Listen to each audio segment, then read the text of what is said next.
Hello everybody, welcome to a new episode of Conversations with Claude, where today I'm not going to be the one talking, so it's going to be a good episode for me. I'm just going to ask some questions. So today I'm welcoming Efe. So Efe is working here at Trilitech. He joined 2 months ago. Yeah. So I'm going to let him introduce himself. He knows better than me. All right. So this is Efe. I joined Trilitech, as Claude said, almost 2 months ago. It went pretty quickly, honestly. So I'm the product manager gaming. We are working on the gaming vertical of the ecosystem. Overall, I'm currently working on developer tooling, as well as some of the games that is being built on Tezos. So yeah, really happy to be here. Okay, great. So as you guessed, today we're going to talk about gaming on Tezos. Mm-hmm. So it's a very exciting moment on Tezos for gaming, because we have a lot of projects that are coming and a lot of work around gaming. Maybe we can start a little bit about your background. Mm-hmm. So where you're coming from and what you did in the past before you joined Trilitech and Tezos. All right, sure. So all of my background consists gaming, honestly. I've started my career in gaming, and I'm still in gaming, and I'm really happy about that.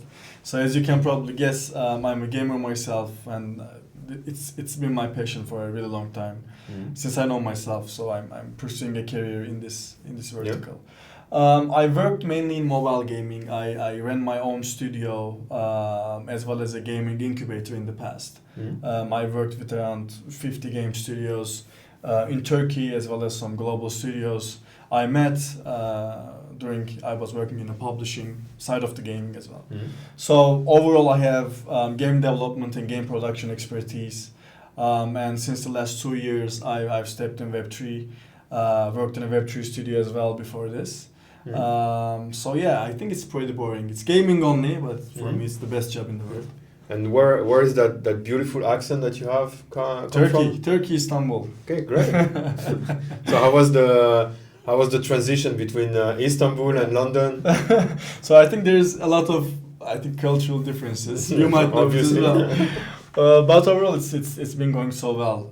I think being in the office just made a big difference, because people are so welcoming here. I met lots of brilliant people, and when I have weird questions to ask, I just ask it to Claude or my colleagues, and they help me about it. So.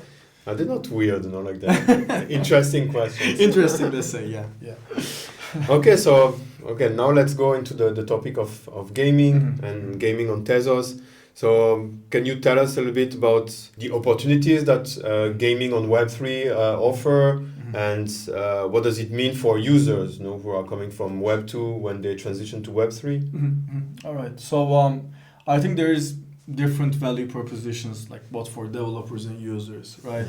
And the way I personally like the approach is that we are not making Web3 games, we are just making games, and we are using Web3 as an extra and as an innovative layer to unlock new opportunities both for developers and users. Okay. So for developers, this would be my first thought when the first time I stepped in and got interested in Web3 and blockchain technology in general was the secondary markets, and it ultimately affects gamers as well, which I will touch pretty soon. But what I mean by secondary markets is blockchain is a natural fit to gaming, because in games we have digital assets, right? We have items, we have cosmetic skins, we have achievements, and all of these are actually in most of the games, in almost all of the games, they are value propositions. They include value, because I played that game for a certain amount of time. I invested my own time and energy to that game to get that special skin. In Call of Duty, we had the golden skins back then, like in COD 4. I loved that game. When you play a certain amount of time with a particular gun, you would get a golden skin. It would just show you you mastered this gun. So overall, in the gaming industry, in general gaming industry, the only company that leverages this is there's only one company that literally leverages and allows players to trade their items freely on secondary markets. And this is a great monetization model that most of the games haven't explored yet. So of course there's some controversies around, as a game developer, I would like to sell the items or sell the skins myself. Why should I give the players the ability to do this? But at the same time, this also affects the engagement of the players. For instance, for Counter-Strike, which is I think great example for this. I've been playing this game for years and years, and I stopped playing it for a while, I think for 1 or 2 years, since the Counter-Strike 2 is now being announced. The items that I had, that I bought back then, worth so much more now. So what does it mean for me? First of all, I have a reason to come back to the game, because I literally have value that I can control partially within the Steam's ecosystem, but still like partially control. And even if I don't want to play that game, I can just sell my items there and move to another game. So it gives me an independence. First of all, it gives me a sense of community because I'm engaged in Steam's marketplace. I'm looking at the prices. I'm looking at what people are buying. Looking at my friends' items. You know, it's also a part of your identity in game, right? So it ultimately affects my engagement with the game. I have a reason to come back. I have another reason to come back. So overall, Web3 unlocks many new monetization models that should be, in my opinion, experimented to game developers, as well as they can affect players' engagement, which again, it positively affects the revenue of the games. So this is the developer side, right? And this is just one of the examples. There's many different ways that you can explore. You can validate a game's authenticity using blockchain. You can have every single transaction in game transparently using a blockchain. So the opportunities are endless. Even though we are new in this, I think there's still lots of things to explore and lots of ways that Web3 can enhance gaming for developers. So for gamers, the first value proposition is again what I call true ownership. The ownership aspect of whatever we own in the games. I currently don't have it in most of the games I play. So like I play League of Legends for lots of years. I'm kind of addicted to it, unfortunately, but at the same time I'm happy with it. But for that particular example, I have a very special skin from I think it's from the second season. So it's actually kind of worth a lot if you want to sell it outside of the game with using very sketchy websites. So, you know, it's a crazy process. But the thing is, I can't, in particularly, for an example, sell that particular item. I have to sell my whole game account. And at the same time, doing so is not allowed by the game's rules. You cannot sell your account.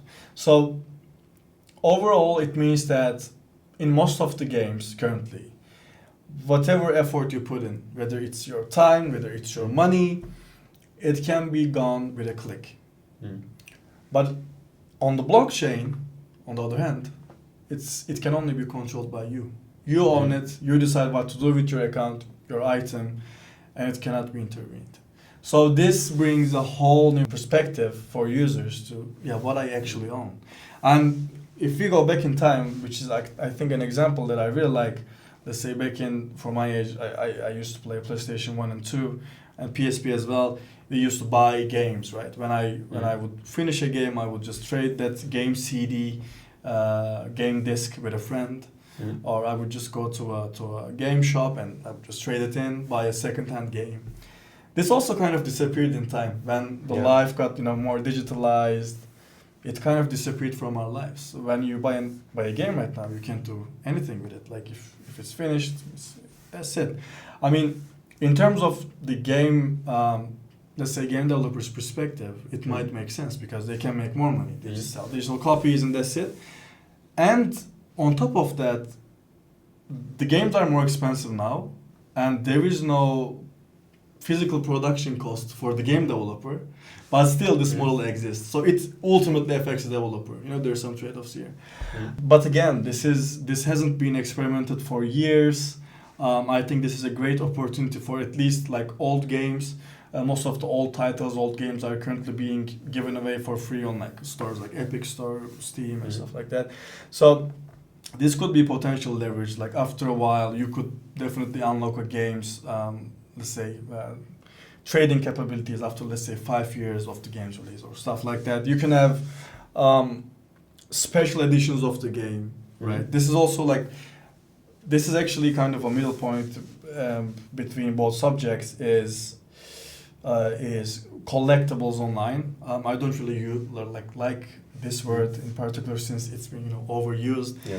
But in physical items, in Pokemon cards, in football trading cards, or in let's say old Tetris or like Atari games, these have now a value of being collectibles, right? You would pay a lot of money to find some nostalgic games, store them and stuff like that.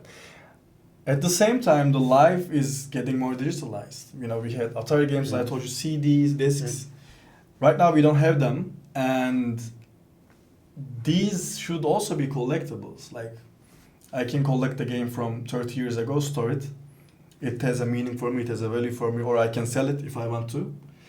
How about today's games? Why can't I do it? Why did I lost this independence as a gamer?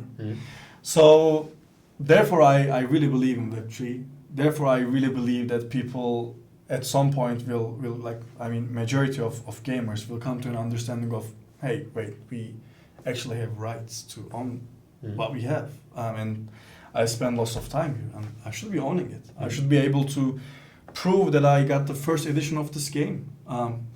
It's important for me. So examples like this go on and on and on, and I think they will be more explored in the space, mainly by us, hopefully. We are experimenting with lots of new stuff. So there's lots of new opportunities both for gamers and developers, in short. Okay, yeah, that's very interesting. I didn't realize that there was so much difference between how you were gaming like 20 years ago and how you're gaming now. I remember I used to buy like PlayStation games, for like €5, like secondhand. That was interesting. Yeah, so we all know here, why Tezos is the best blockchain in general. But why Tezos is the best blockchain for gaming and for gamers? Why? Well, what makes it better than other blockchains to develop games on? Yeah. So I think this ultimately comes down, like as a developer, it ultimately comes down into two things. First of all, sometimes you might get some sort of like frightened when you take a first look at the blockchain, right? The first thing you see is there's some maybe new coding languages for you. It's a new system. It's different than any centralized database. So as a, let's say, I don't want to use this word, but I have to at some point. As a traditional game developer, you might get a bit frightened. So this is where the tooling and documentation comes in. First of all, it is already released, but it's getting better and better each day, and we are implementing new features. There is the project that I'm particularly working on, the SDK that we are building for Unity. So with the Tezos SDK for Unity, you can actually implement and add these Web3 values and features into your game with ease. We allow it to be easier than ever and as simple as possible. We are working with game developers, not from the Web3 space mainly. Of course, we have a core engineering team, which are genius, like a genius team. At the same time, we are working with people with Web2 gaming experience, so we can have that perspective, and we can help, especially newcomers into space, to play around with this technology and explore it. Like, even as you know, Jeremy has a huge gaming experience, gaming background. Almost all of our team has an amazing experience. So this is the reason why we have, I believe, a good approach to building tooling. We are trying our best to speak the same language and show them the possibilities. About the tooling, it's of course not the only one. When you integrate this into your game, it means that you can interact with tens of apps and dApps on Tezos blockchain with ease. So it kind of unlocks lots of new opportunities for you. Other than that, we are working with content creators just for this particular SDK, as well as new content coming up on gaming tooling on Tezos, which would help people to understand it better, how it works, a comprehensive documentation that we have on opentezos.com, which is still growing. So there is many more things to come. And one of the best things I could mention is we have 3 game templates that developers can just simply download and see how it works on the behind of the scenes. Is it also on with Unity? Yeah, it's on the Unity. They can find it on opentezos.com in our documentation, as well as our Git page. You can just simply download the project game, see how everything works, and just simply implement it in your own game using the documentation again. So it's pretty easy, pretty straightforward. And that's I think, number one thing that is important to people right now, to not be scared of blockchain. And this is how we show how easy it actually is, and it just makes sense. So the second point would be scalability, which is one of the biggest concerns of game developers. There's certain aspects to this, right? First of all, it's about if you do you want to have every single mechanic in your game on the blockchain, or do you want to have some part of the game centralized, where it makes sense to use the blockchain and where not. So this is why I kind of underline the approach of there is no Web3 games. There are just some good games that are enhanced with this technology. Like overall, players don't care if my game is hosted in AWS or Azure as well as on blockchain. The players are care about, okay, is this game fun, first of all? Am I enjoying this? And what are my chances to do here? Am I independent here? Like, what can I do with my game account? But overall, the game has to be fun. So what I mean by this is when you have a strong game design and when you have a strong fundamental understanding of, okay, how can I create new business model using the blockchain? How should the infrastructure be? Which we have, again, lots of examples on the documentation. You will have a rough estimate of how many transactions per second you will need to use the blockchain. And within the latest updates on Tezos, Tezos is on its way to be one of the most scalable blockchains. I think this is a very, very important aspect for game developers and overall any developers in general, really. And it makes Tezos a very, very strong candidate. Probably number one on my list. And I'm not biased here, right? This is my personal opinion. But so I'm very, very happy about the latest upgrades. And another, just as an extra, the third point will be, I think the community, since I've joined the Tezos ecosystem, I've been interacting with lots of game developers. And the feedback and support I get is definitely something I should mention, I think, because I've built my own games in the past. I ran a game studio of 30, 40 people, ran an incubator with multiple studios, and it's the first time that you're like, okay, we are building this for you, and they're like, okay, go for it, we got you. I will build a game on Unity as well. Let's get in touch. So everyone is really supportive and inclusive, which I really like. It motivates us even more to bring more tooling into the ecosystem. So the third aspect will be it. And there's lots of opportunities in the community. There is the foundation grants for games. If you use the SDK, you can eligible for a grant. And in the other hand, there's a big community on Discord, Slack, on Twitter that you can interact with lots of people and actually get help, build games together, or try out new games. So, Oh, okay. Yeah, that's very interesting. And so Tezos is the best blockchain. Of course it is. And definitely, this is a personal opinion, I'm not kidding. For gaming, in my opinion, it is. Yeah. Okay, great. So talking about games and Tezos, I don't know how much you can tell us about that, because I know there are some meetings happening behind closed doors where I am not invited. But what about the current games that are developed on Tezos or that your team are bringing to Tezos? All right, so as I said, how much can you tell us? I want to keep some of the things as a surprise because we will have lots of new announcements. It's not a secret. It's a surprise. It's a surprise. We are always hinting at the community, right? We are building together. We are together in this. But so right now, I will just tell you the projects that excites me the most.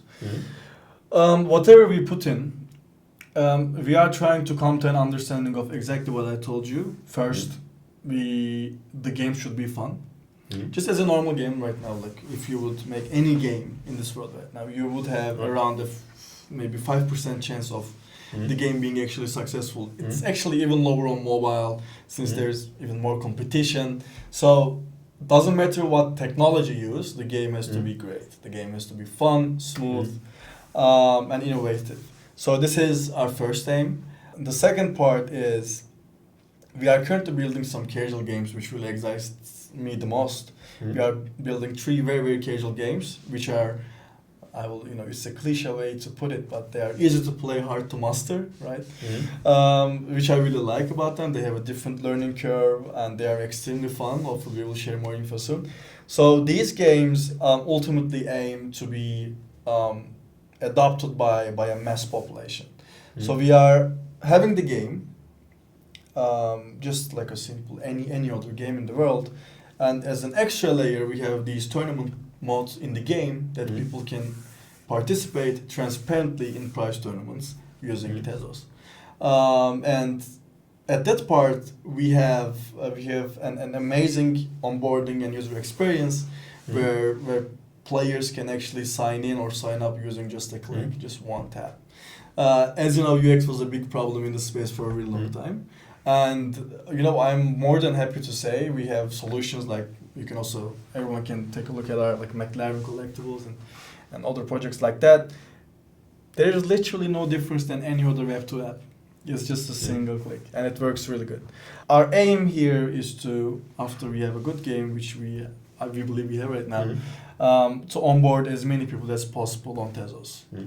Increase the on-chain activity, as well as kind of show the players that there are a lot of things to do here, that they can actually use the value they give in the game, they can get it back, and they can further use it in the Tezos ecosystem, which is, I think, again, an important aspect. I'm not even talking as a like Web3 focused, but I'm saying this as a whole perspective as a gamer. It's the same that I told you. Like, it wasn't the same 20 years ago.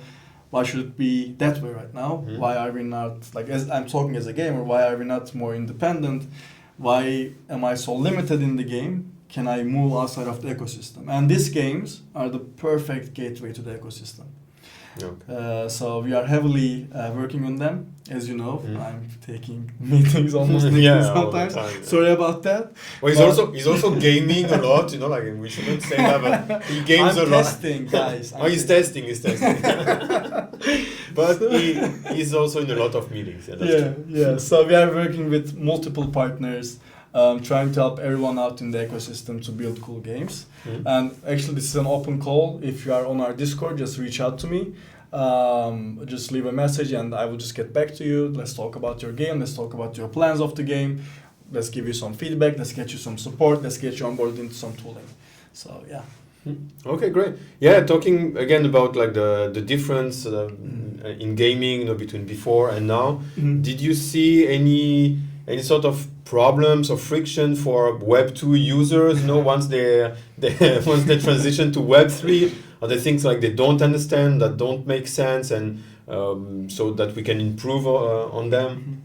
Yeah, I think that's a great point. Right? So I will talk about mobile gaming, which Della has most of my experience in mobile gaming. And let's actually kind of circle back to our attention spans. We had this discussion before. Like, let's talk about Instagram Reels. Let's talk about TikTok. Let's talk about how we are literally fast forwarding every video we watch. Even some series on Netflix, I can take it. So what I'm telling you this is our attention span as humanity right now are much, much lower than before.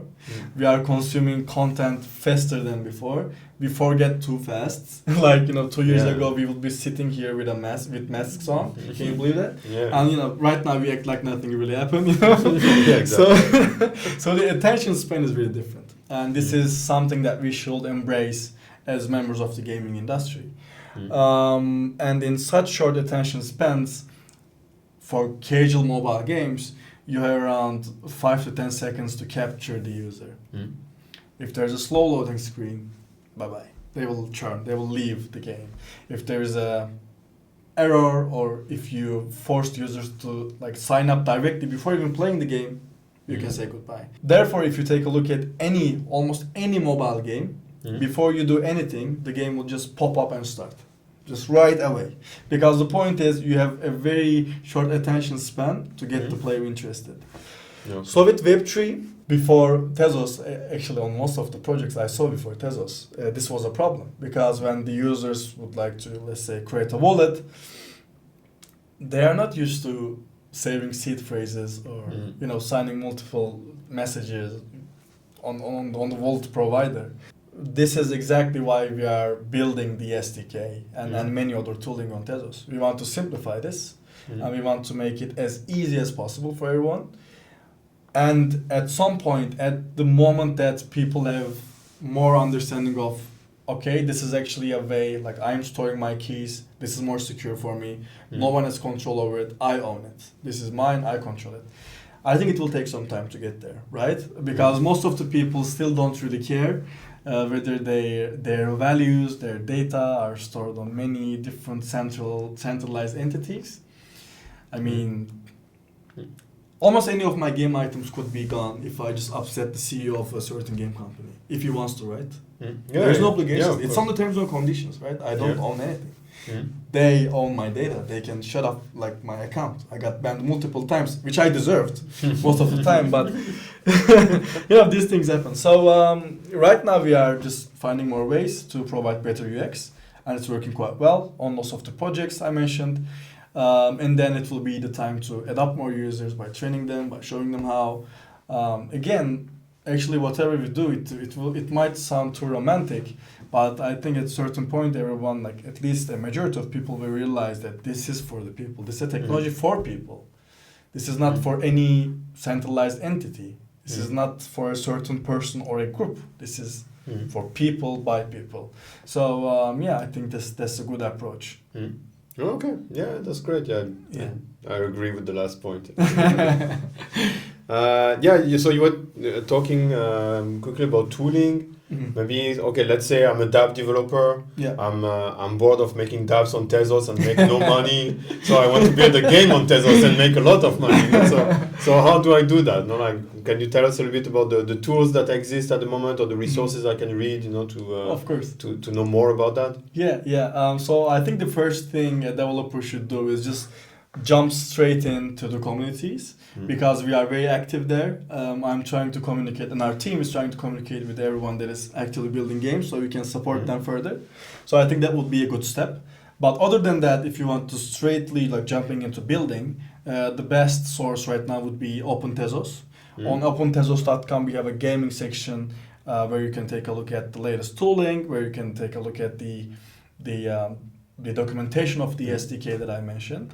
And there will be more and more content coming soon. We have still some tooling that is being cooked. And so I think it will be a great way to start off. Other than that, we are already actively talking to everyone that is using the SDK, getting their feedbacks. You can even open up an issue on GitHub since it's a public project. So it's really easy to interact. It's really easy to try, and it would be a good way to start. And if there's anything we can help you along the way, we will be there. We will put a link down so you can contact us and you can check more. Yeah. Okay, before we wrap up this interview, when I was living in Istanbul, one of the questions that I got the most, Galatasaray or Beşiktaş? This is a controversial one. All right, so I'm not the biggest football fan, but I'm a Galatasaray fan. Okay. And the weird thing is my father is a Fenerbahçe fan. Yeah. So usually this never happens, right? Fenerbahçe and Galatasaray are biggest rivals, and you usually expect the son to be to be for the same team. One, So my nephew convinced me. But I think until 6 years old I was a Fenerbahçe fan, because I have pictures with the jersey, which I'm trying to destroy. Yeah, I'm in the same position. Like when I was living in Istanbul, I'm not a big football fan, but I was living with I had a flatmate, and he asked me to choose, you have to choose. You have to choose Galatasaray, because he was a Galatasaray fan. So. Okay, Efe, thank you very much for being here. Thank you very much. And see you in the next episode of Conversations with Claude. Thank you. Bye. Thank you.